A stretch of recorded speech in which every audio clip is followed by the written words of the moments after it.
you at the last seminar in this academic year, and it's my pleasure to welcome Markus from Humboldt-Universität, from the Department of American Studies, if I'm not mistaken.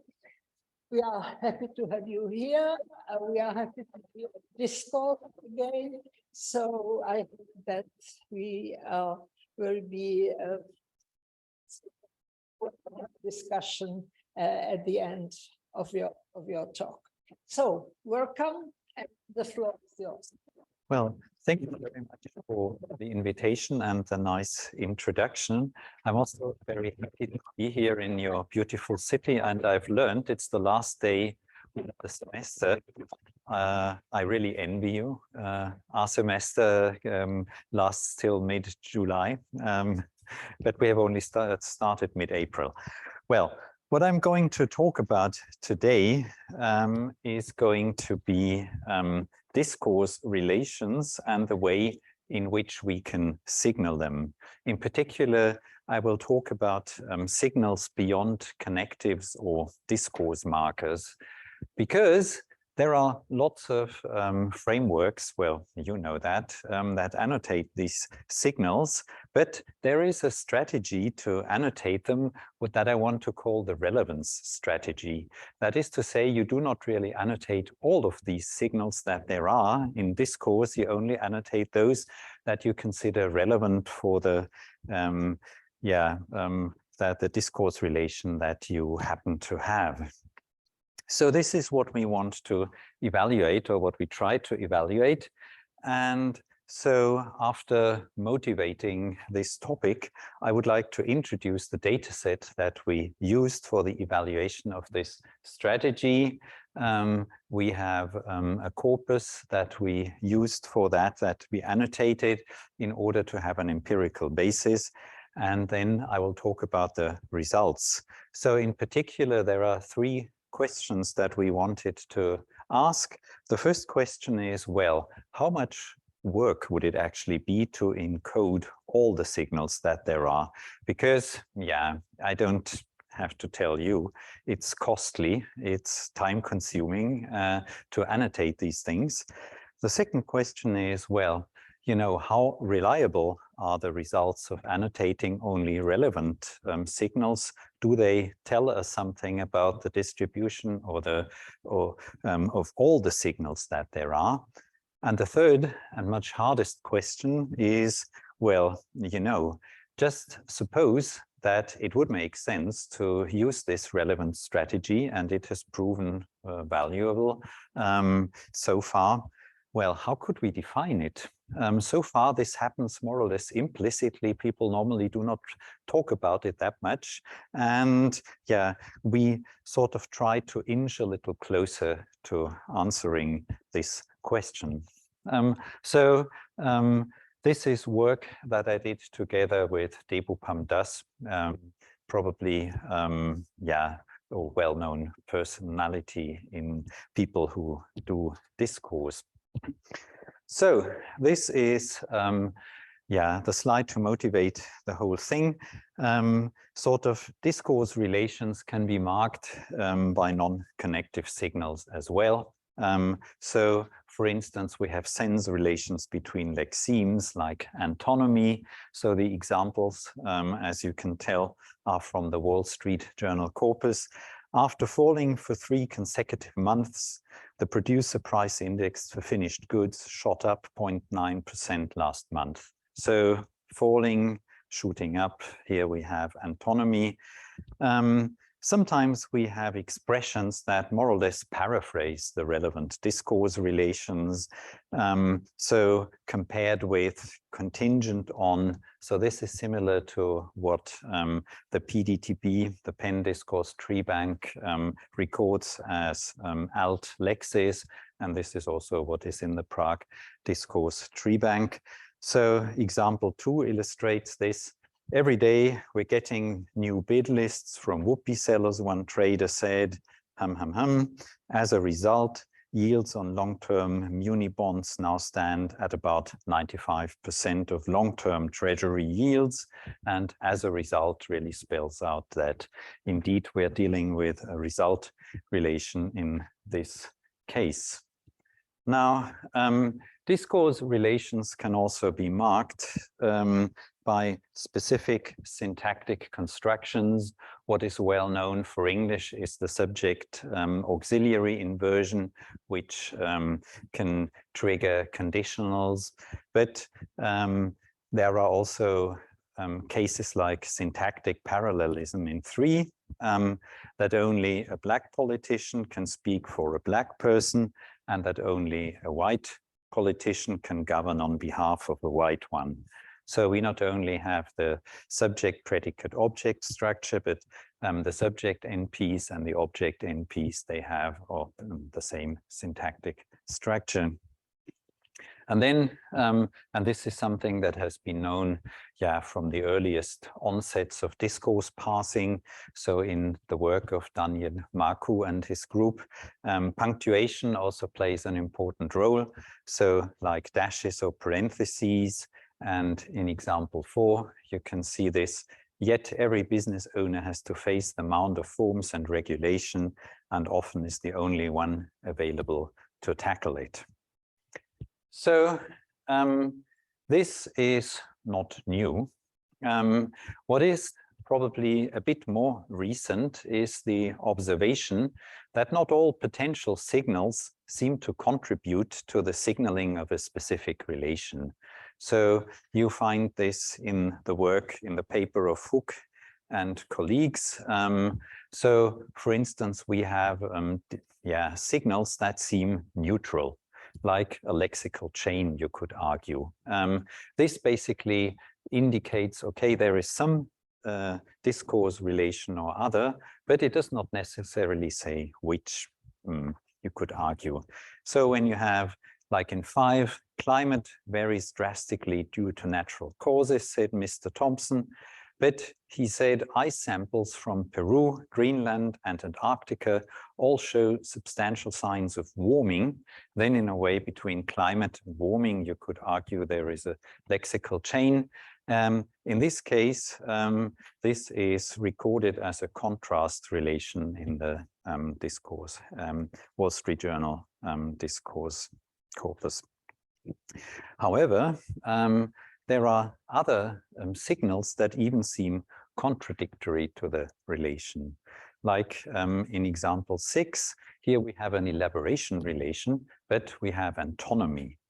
So Monsanto company 2 is expected to continue reporting higher profit, but then the whole thing continues with the St. Louis-based company is expected to report again that losses in its pharmaceutical business are narrowing. Of course, you could now argue, we have narrowing. So in the end, we understand that this antonymy is sort of taken away. So you get some sort of a garden path effect. You could argue, first you talk about profit and then they continue with losses, but still it's an antonymy. And if you just try to record everything that you find, you would have to record that one as well. Now, such discourse signals, in a way, are annotated in many corpora that are dedicated to discourse structure, and these are probably surely the most important ones, namely the Penn Discourse Treebank, the RST Signalling Corpus, and the Prague Discourse Treebank. And recently, there is also work by Crible on the subset of the Loyola corpus, and this is dedicated to computer-mediated communication. So, which of course is a welcome extension. So it's something that is not, in a way, newspaper text. And in a way, the range of discourse signals that are, annotated in these approaches, the range varies greatly. So there is work by Poláková and colleagues, they compare the PDTP and the RST signaling corpus coverage and note great differences. And Crible, she also compares her selection to the one of the RST-SC, and she notes that there is a common core, but then, for instance, she includes negation and the RST-SC doesn't, for instance. So yeah, there is in a way overlap, but also differences. And now all these annotation initiatives, they follow what I call a principle of signal relevance. So you annotate only signals that you think are relevant for the relation. And there are three issues that are connected to this strategy. I mentioned them on the onset. So the first question is, if you really wanted to do a full annotation, so how much effort would it be to extend annotations that follow this relevance strategy in order to get a full annotation? So this is a very practical question, but yeah, as someone who has, I think everyone who has ever done that kind of work will probably agree that this is an important question. The second question then is, okay, this gives me some kind of distribution of signals over relations. And the question is, well, if I have only the relevant signals and I get a distribution, I have a full annotation, and this gives me another distribution. But how much deviation is there between those? So, and of course, the desired goal would be that relevant signals sort of already inform you as a good approximation of the complete distribution. And then the third question is, how would we define relevance for a specific discourse relation? Why is a signal relevant and why is it not relevant? This is something that we try to approach in terms of a case study of concessive relations. In that case, this is a much bigger question, I suppose, than what we could do in, not only in this talk, but also as an overall task. And to contribute to answering all these questions, we conducted a study on a subset of the RST signaling corpus. So what we did is we took 520 relations of the corpus and annotated the full range of discourse signals for all of them. And this RST signaling corpus, this corpus covers the RST Discourse Treebank.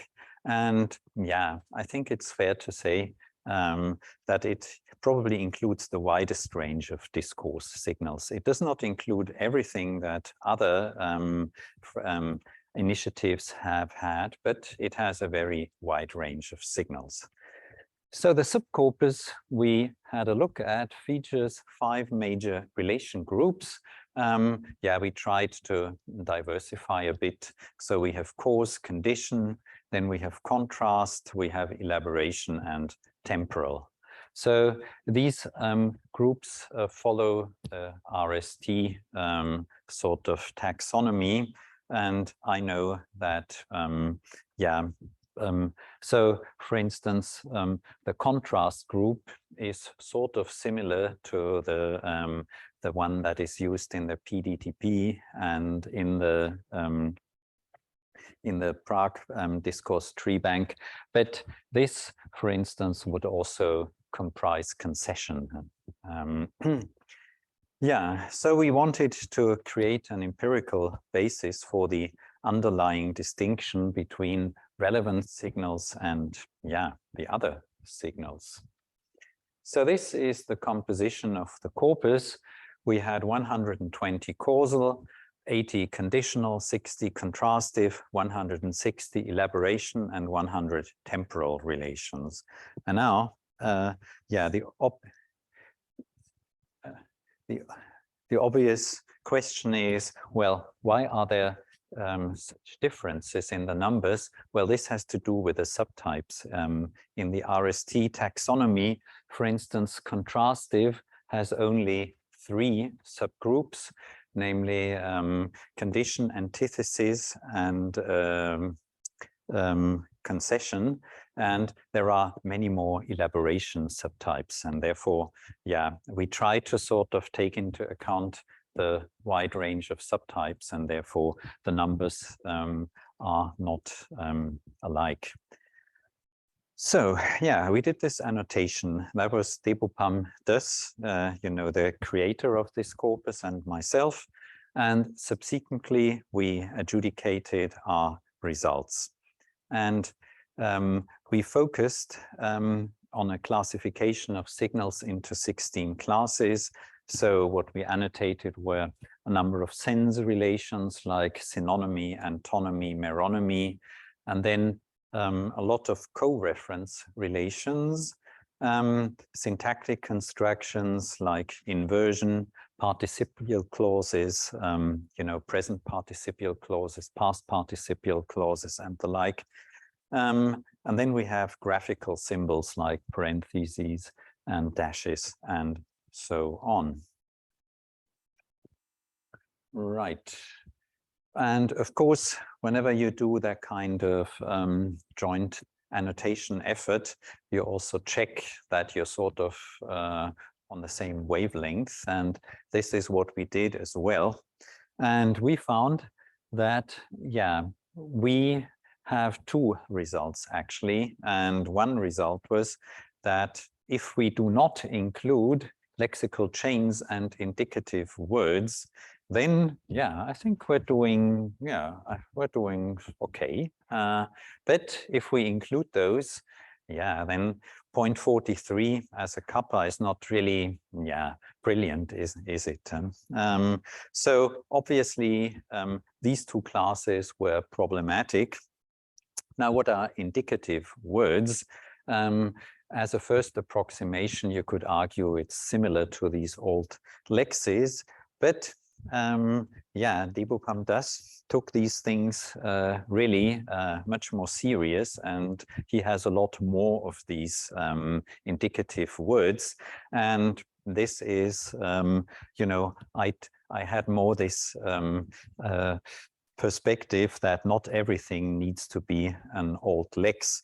So, for instance, one bone of contention between the 2 of us was, should all evaluative words that occur somewhere, and there are quite a lot, should they all indicate evaluation? And this is obviously something we did not finish.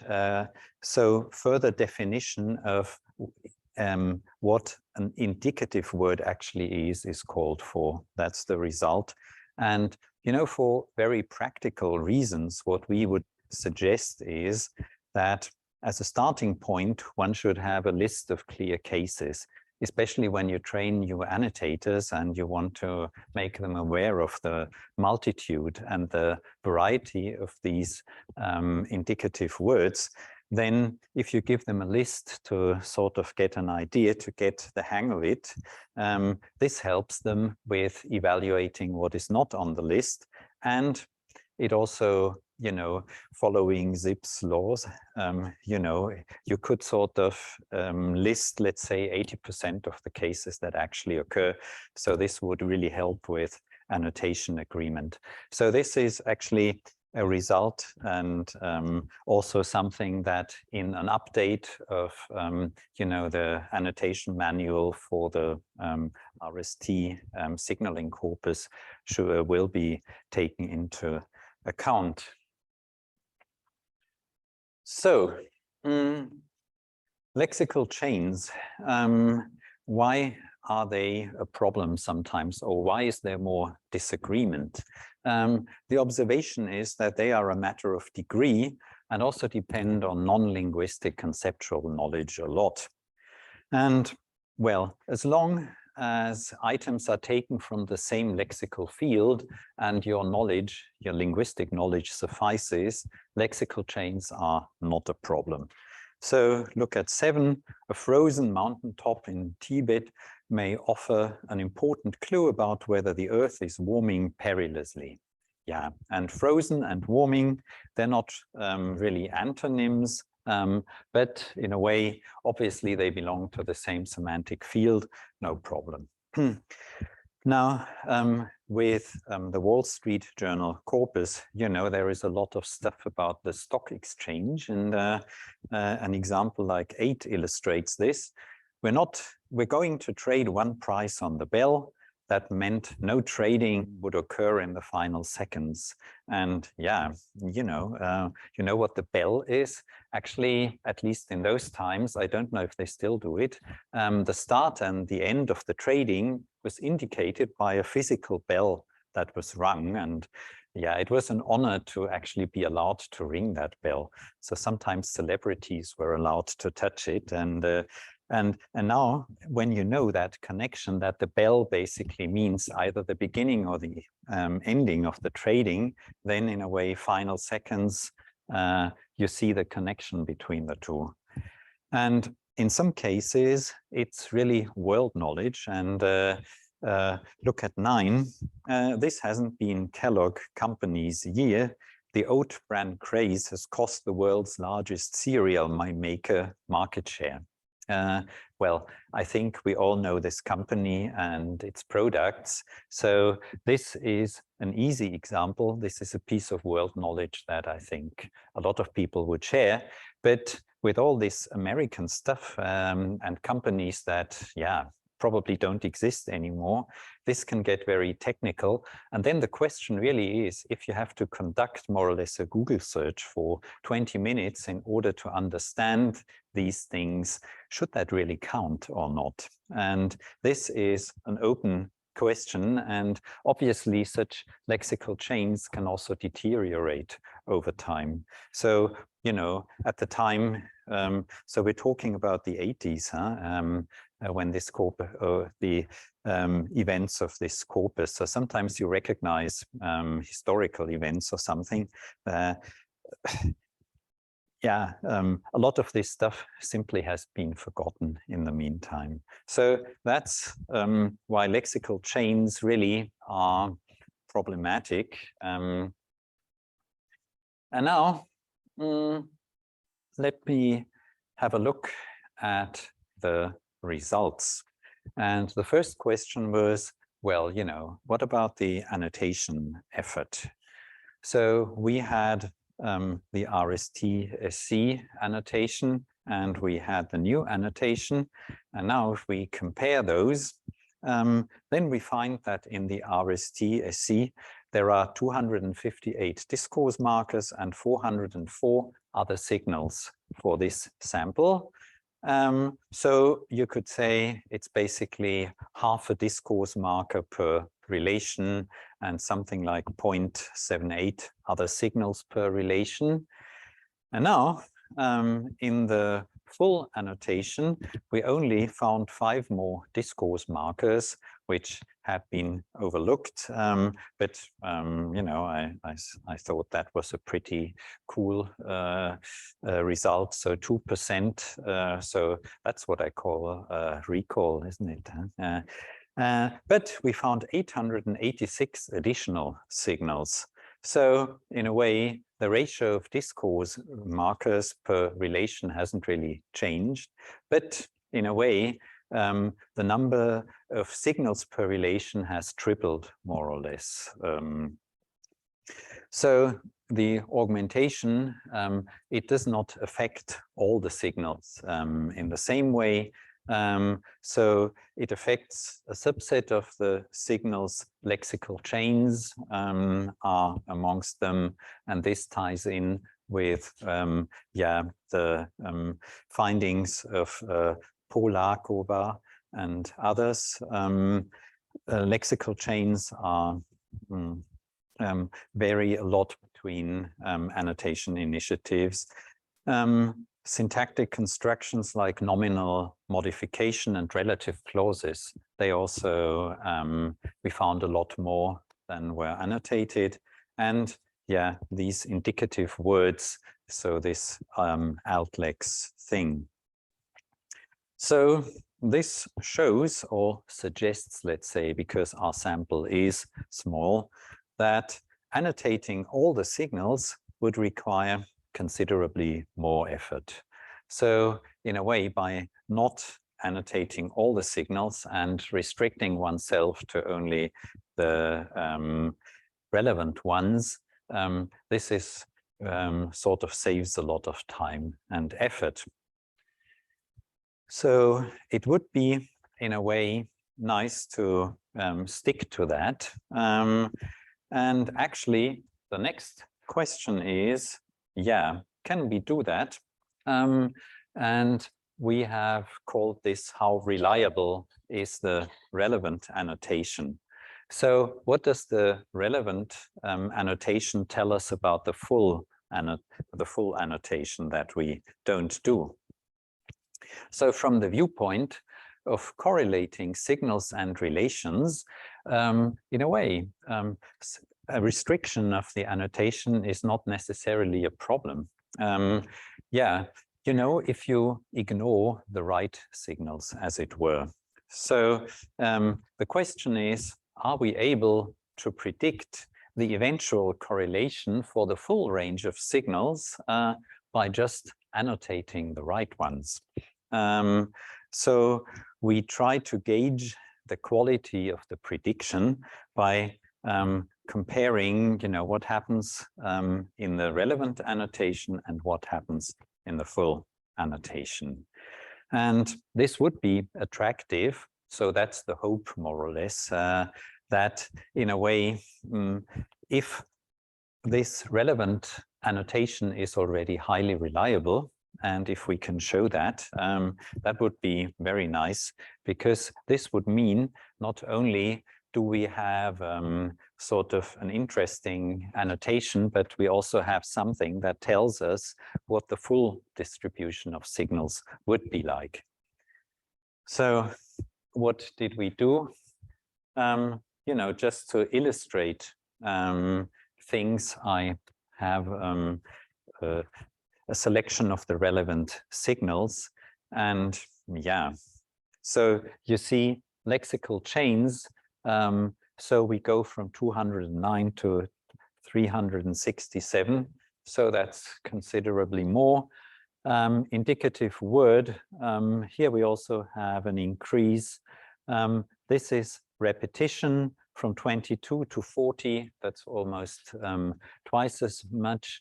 Personal reference, this doesn't really change from 61 to 62, so that's not really interesting. For meronymy, we have a small increase. Participial clauses, well, here we have quite an increase. And now look at nominal modifier. Here the numbers more or less double.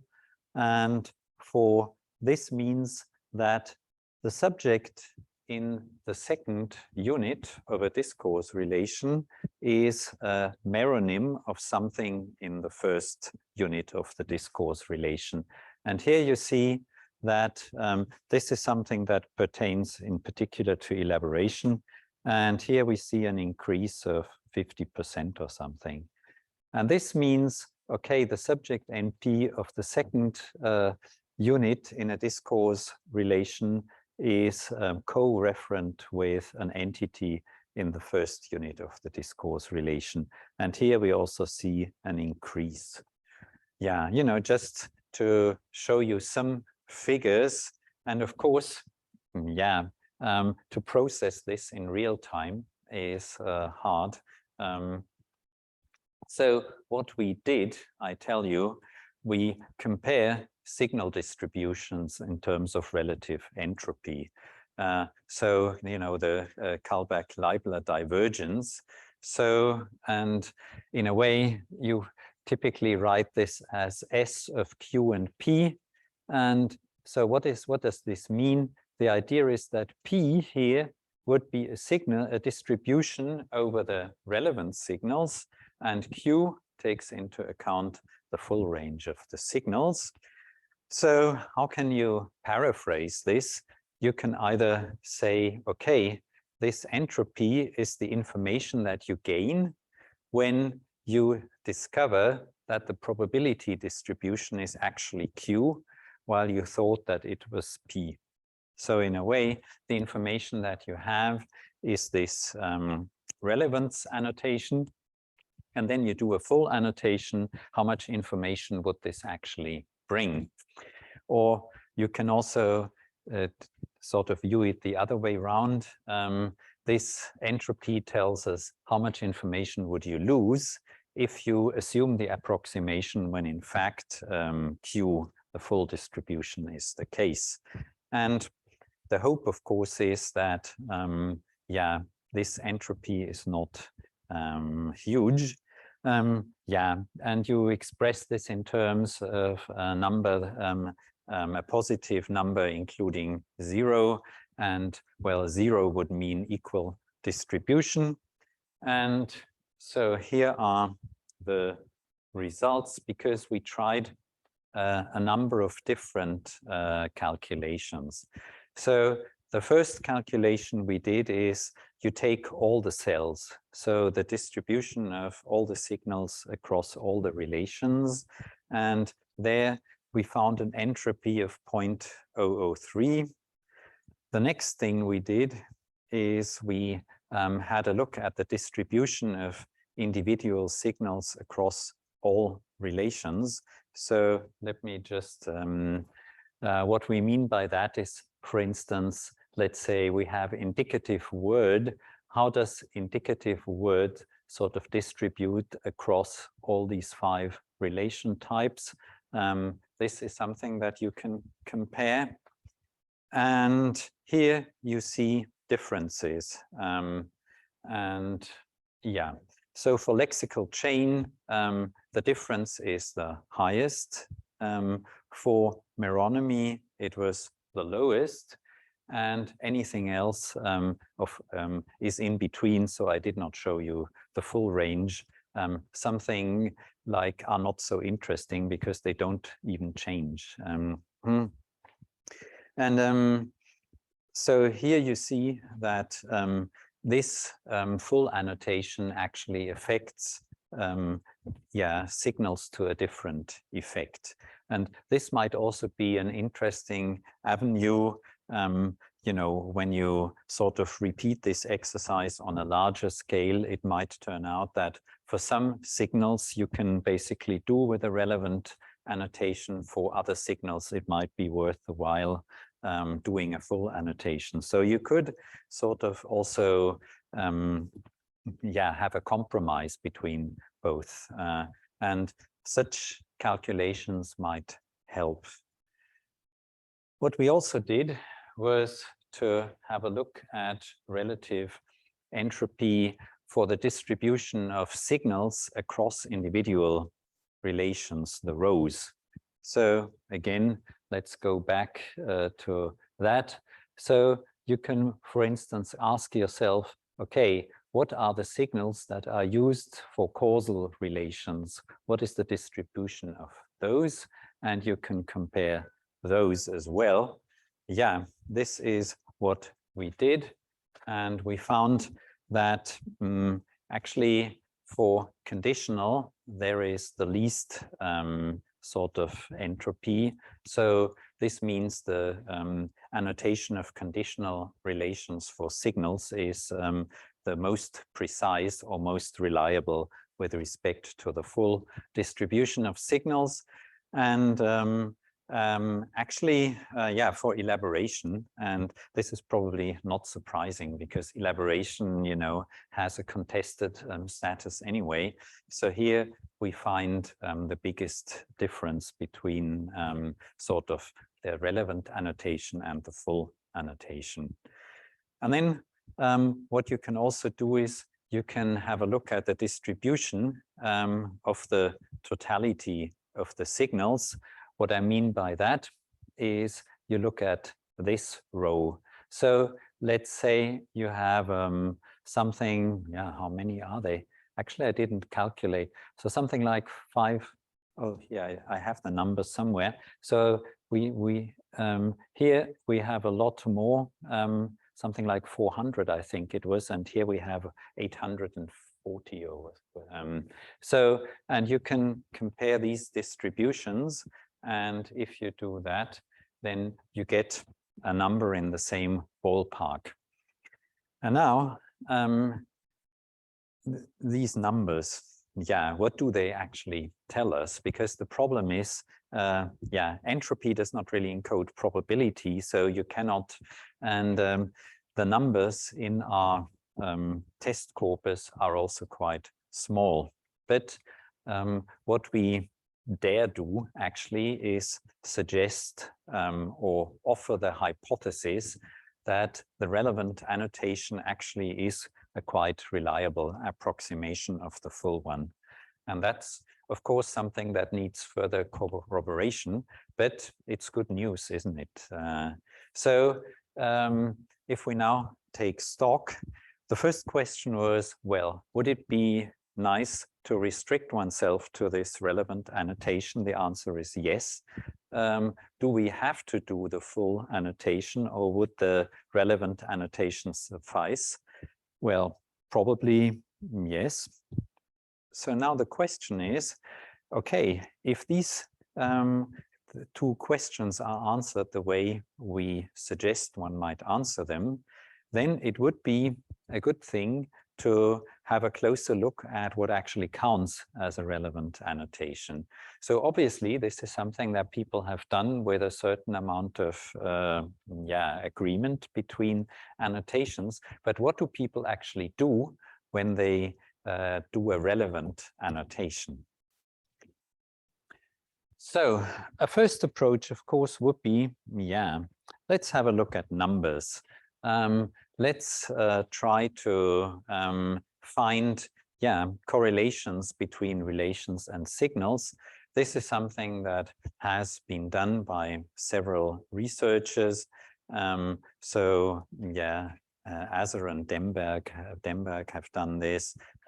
Zeldes and Liu have done this. So that's one approach. So you do not really look at the semantics of these things, you just look at the numbers. And so this is definitely very important. And these correlations, so Zeldes and Liu have shown this, they can be positive or negative. So this in a way suggests that there really might be signals that sort of are against the grain of the discourse relation in which they occur. So, and this is something that we also did. And, when you annotate that sort of thing, then these things, at some point you recognize such very strong correlations. So, for instance, meronymy and elaboration, they have something going for each other.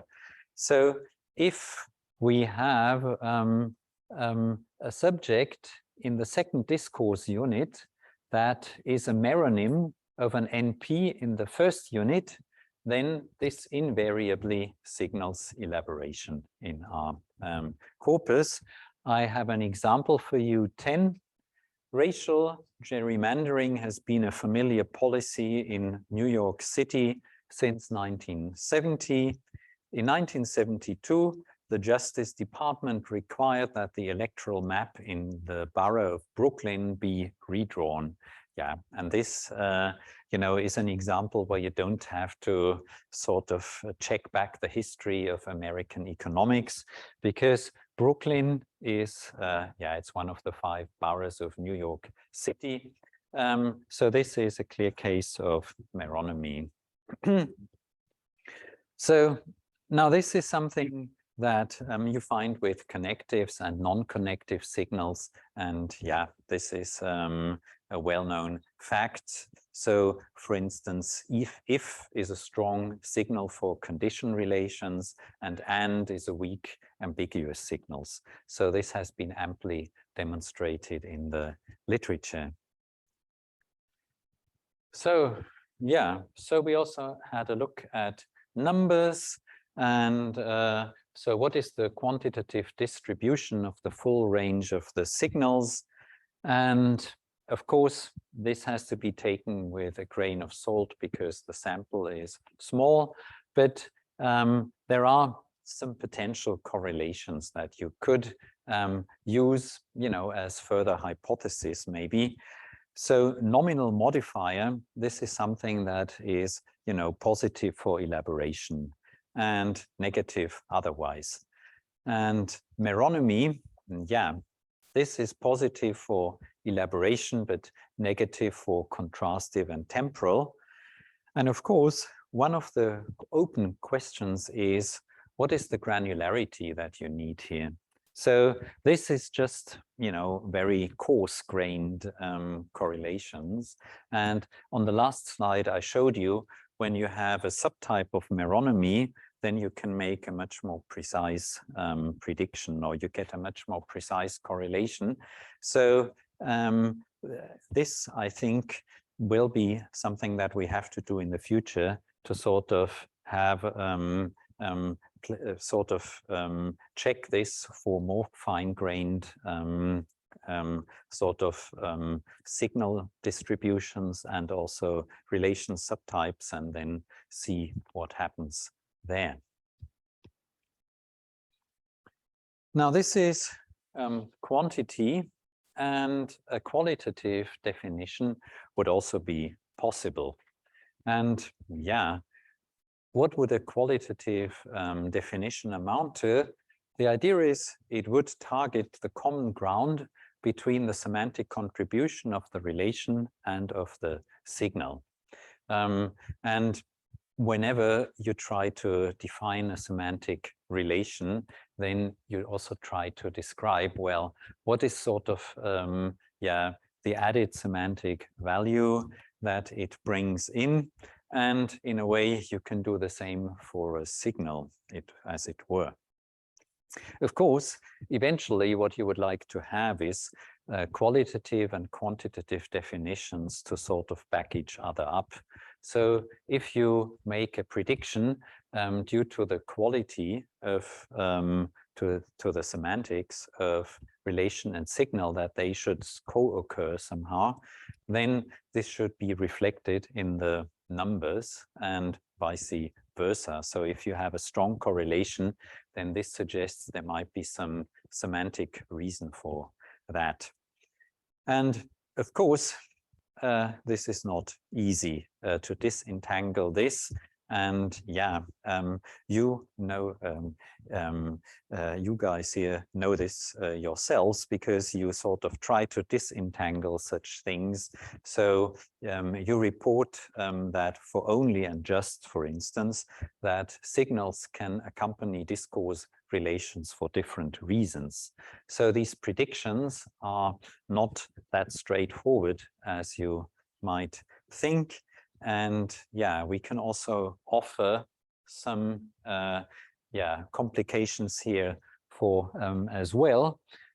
We found that signals accompany discourse relations for different reasons. Have a look at tense change. Tense change is one of these signals that that I think a lot of people could agree on.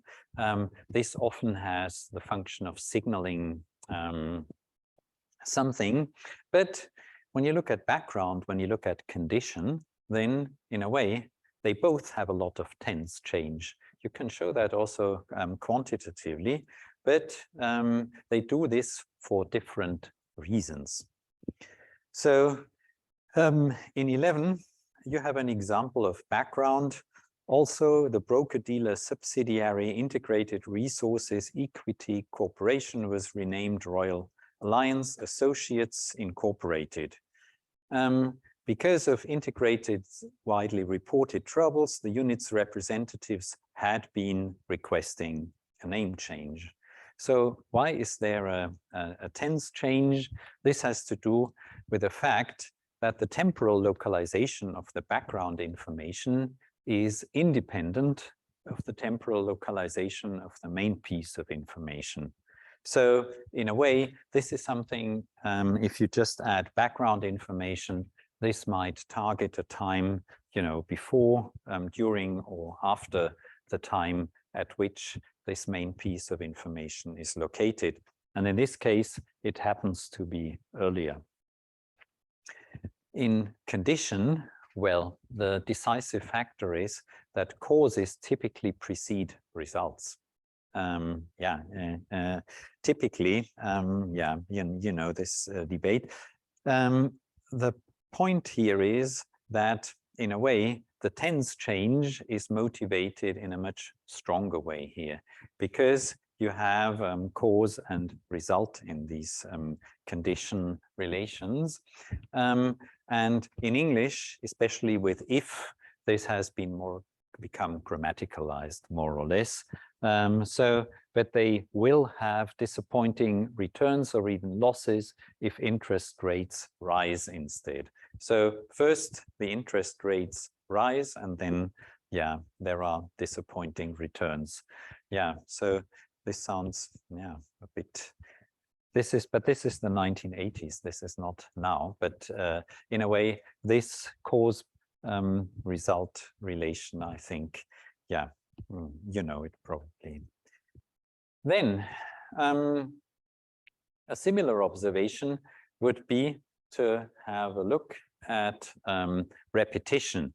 So repetition in the RST signaling corpus basically means that you refer twice to the same entity, but not just co-reference, but you also have an expression that more or less is the same or almost the same. So here we have the trust twice, and here we have national semiconductor, and then this gets abbreviated to national.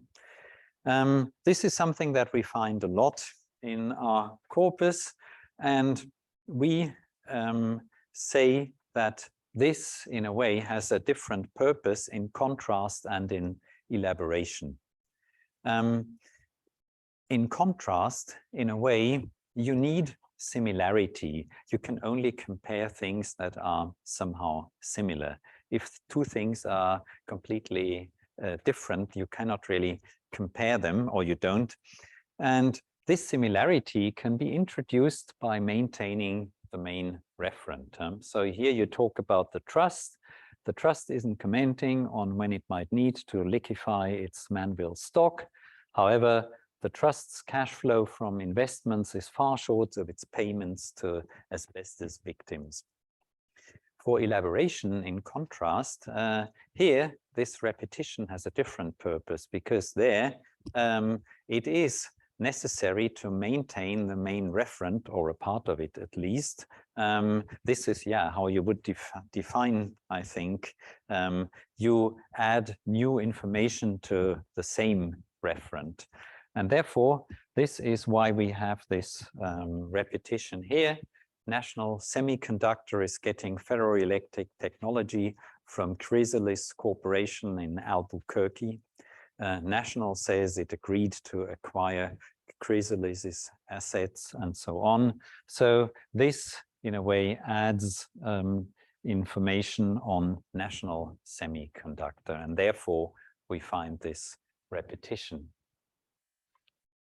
And this sort of, we're now getting towards the end of the presentation. We tried our hands at least one relation type to sort of get a little closer to this idea. Could we correlate sort of the semantic contribution of the relation and of the signals? And we chose contrastive relations. Why did we do that?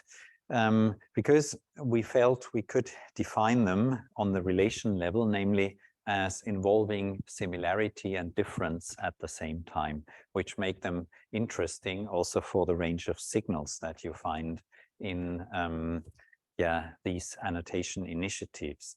So in a way, you have a point of that you keep constant, and you compare two aspects of this points, as it were. This is what a contrast is as a relation. And if this is on the right track, then this predicts that a contrastive relation should often be marked by a signal that introduces similarity. And this means that all kinds of co-reference should be found there. Yeah, I know. So here we disagree with Crible, who says, yeah, this is a more general phenomenon. But we tried to test this hypothesis, and we also included cases, and this goes a bit beyond the annotation in the corpus. Elision cases, like in 15, you could go down 400 points and still have a good year in the market. So you see the subject is you in the second case again. So this is, yeah, and I know what counts as co-reference. Of course, so for instance, in centering theory, you would not count this, but we included it for the purpose of this study. Or you have expressions that explicitly talk about sameness. Huh? So we expect to find those as well in contrastive relations. But at the same time, we expect to find signals that introduce a difference. And and this is also attractive because this is what has been annotated a lot. So we have changes in tense or modality. We have comparatives. We have expressions, indicative words a lot that in contrast. We have words like different. And we have antonymy, including also co-hyponymy. Huh? So we say something like, okay, in April, this was the case. In May, something else was the case, like that. And since Crible proposes polarity change in general as another signal that is relevant, we also included that in our little study. And so here are the results. We had a look at these 60 contrastive relations and found that 1/4 of them, 15, are accompanied by both a similarity signal and a difference signal. And 11 more have just a similarity signal, 17 more have just a difference signal, and only 1/4 roughly has neither similarity nor difference signal. So that's the first observation. Polarity change doesn't play that much of a role quantitatively. Well, the numbers are small, but we also have 1/4 roughly of relations that have this polarity change. Then, of course, if you do that sort of account, you have to take into account the role of discourse markers for two reasons. The first reason is that, generally, if there is a discourse marker, you would expect that there are less signals because you have already introduced the relation in terms of a discourse marker. The second relation is that, we also have to deal with a question of how explicitly marked is a relation. And here I refer to work to Zikanova and others who had a look at the degree of explicitness of a relation and how this affects marking. And their result is that more specific relations tend to be marked more frequently.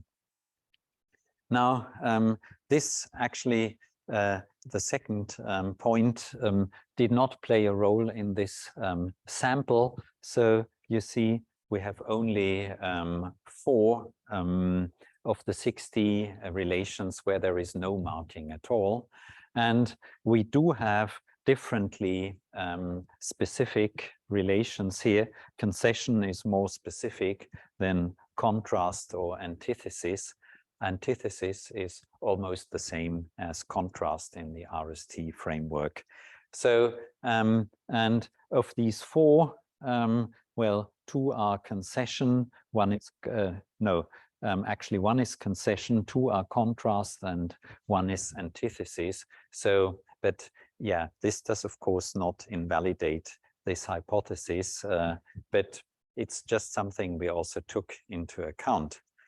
So we found that discourse markers co-occur in 55% of the cases with other signals. Then we have 10 cases where we just have discourse markers, just signals, but not discourse markers, 13 cases. Still, I find this interesting that only 4 cases showed no marking whatsoever.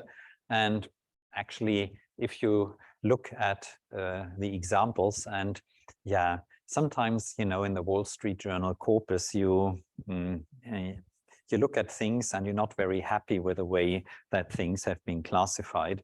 Yeah, I know it's, yeah, you shouldn't really quibble with other people's data or stuff, but in this case, I think it's fair to say that these cases are exactly those where you are really surprised when you see that they have been annotated as a contrast relation. So, now what is this? Oops. Yeah. This is not something I wanted.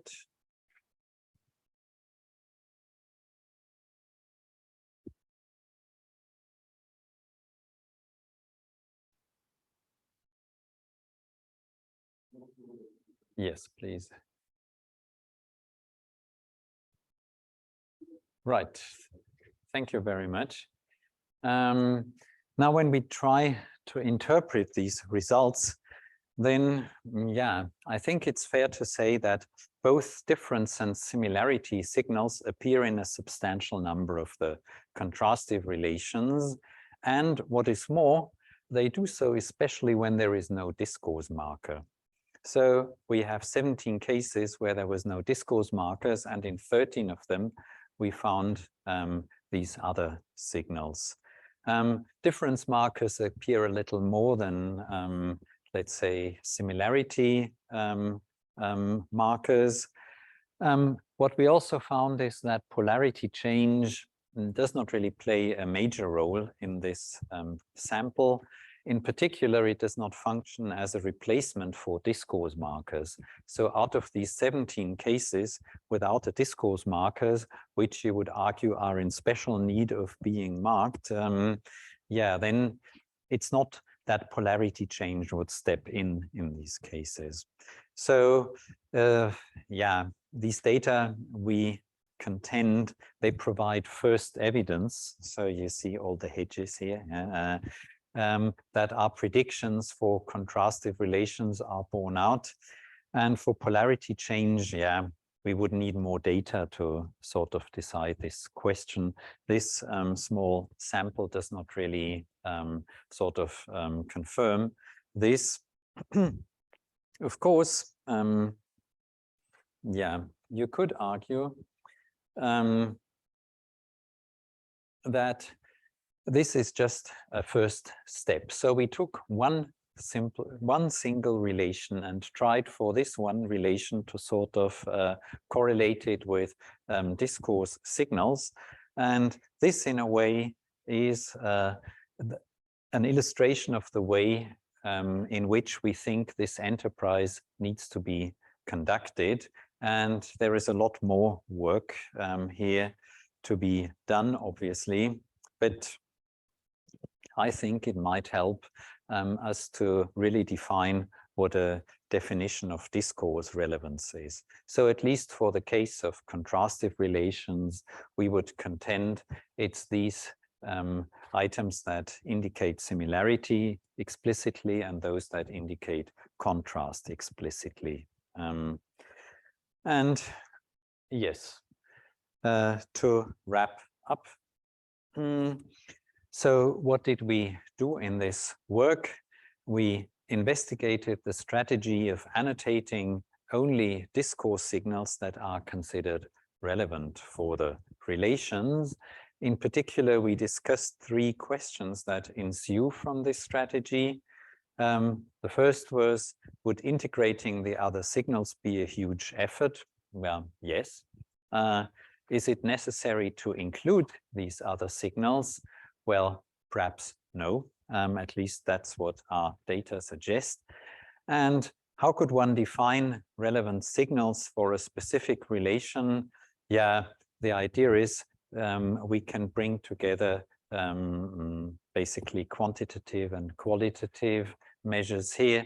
And we offered a case study for a qualitative analysis of this point for contrastive relations in order to illustrate how we would think this could be done. So what are the next steps? Obviously, yeah, you could include a wider range of relations at this point. And the question of which level of granularity is actually necessary in order to maximize the predictability of correlations between relations and signals. And yeah, this is a more practical point that came up in particular when I had a look at what happened here in Prague by way of annotation and what happened in the RST Signalling Corpus. There are signals that sort of overlap. So in the Prague Discourse Treebank, you annotate bridging anaphora, and one of the most important kind of bridging anaphora is what is meronymy in the RST Signalling Corpus. And many might know this attempt by Ted Sanders and his group to sort of map one annotation onto another. And yeah, the observation was it's sort of straightforward for a part of the annotation, but there is a residue that is almost impossible to sort of disentangle. And therefore, in order to help these mapping, this is something, if it would be possible to sort of bring together these 2 kind of categories, not in the way that annotations have to change, but in the way that annotations are augmented in a way. So this is something, yeah, Debopam doesn't know about this, so I will suggest it to him, that it might be perhaps interesting because it's not that much work.